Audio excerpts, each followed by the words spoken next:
ನಟ ದರ್ಶನ್ ಪತ್ನಿ ವಿಜಯಲಕ್ಷ್ಮಿ ಅವರು ಜುಲೈ 25ರ ರಾತ್ರಿಯೇ ಕೊಲ್ಲೂರಿಗೆ ಆಗಮಿಸಿದ್ರು.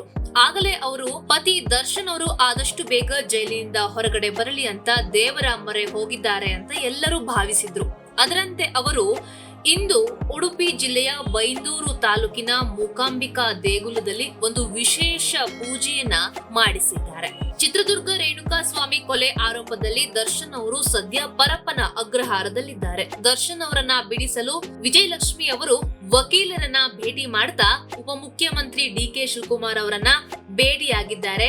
ಈಗ ಅವರು ದೇವರ ಮೊರೆಯನ್ನ ಹೋಗಿದ್ದಾರೆ.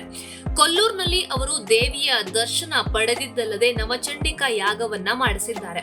ಪತಿಯನ್ನ ಕಷ್ಟದಿಂದ ಪಾರು ಮಾಡಲು ವಿಜಯಲಕ್ಷ್ಮಿಯವರು ಬೆಂಬಿಡದೆ ಪ್ರಯತ್ನ ಮಾಡುತ್ತಿರುವುದು ಅನೇಕರಿಗೆ ಮಾದರಿ ಎಂಬ ಮಾತು ಕೂಡ ವ್ಯಕ್ತವಾಗ್ತಿದೆ.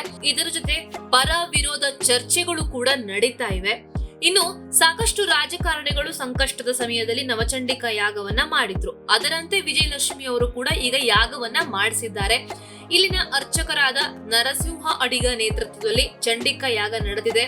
ಅರ್ಚಕ ಸುಬ್ರಹ್ಮಣ್ಯ ಅಡಿಗ ಚಂಡಿಕಾ ಯಾಗಕ್ಕೆ ಸಂಕಲ್ಪವನ್ನ ಮಾಡಿಸಿದ್ದರು.